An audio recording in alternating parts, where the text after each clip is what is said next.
And Ian, is a successful business the outcome that we're all looking for?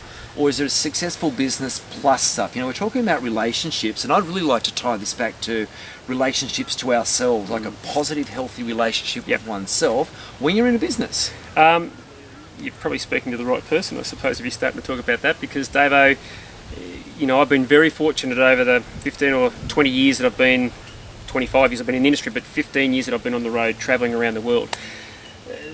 Met great people, made great relationships, great friends, families and friends that are forever.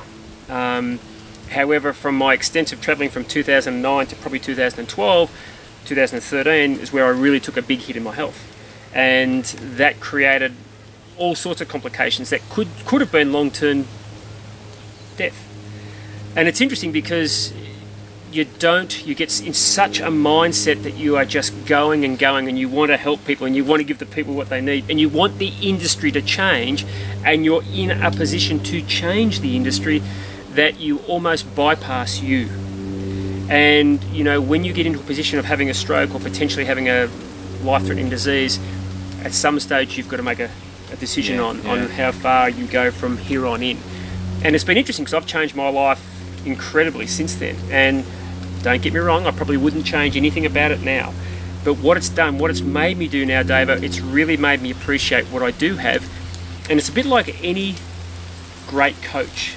They take on adversity and say, okay, how am I going to become better from this? How do I take this into a positive and make it a positive? And for me, when I get back to where I'm going to be, it will be because of the people that I've met over the years. It will be because of the fact that I listen to myself. It's because I go into quiet places. It's because I say no. Yeah. And that's something I was really bad at, Davo.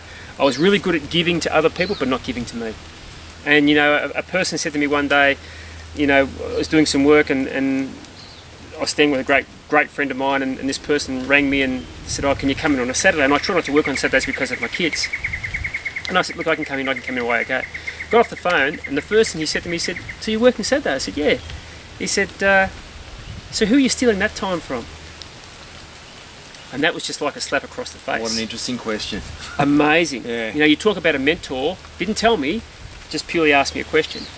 And it's never left my mind. Was I stealing it from my children? Was I stealing it from me? Was I stealing it from my wife? And does that mean you value those relationships? Correct. So, you know, we have to, you know, and we spoke about values and mindset in previous sections of this series. We have to be very clear on what are our values, and then what are our beliefs. You know, you only get one chance in this industry, and at the end of the day, you'll pass and there'll be someone who will take your place. Of course. So are you going to leave something that has value to it, or are you going to leave something that people say, oh, he's a great bloke, but what did he do?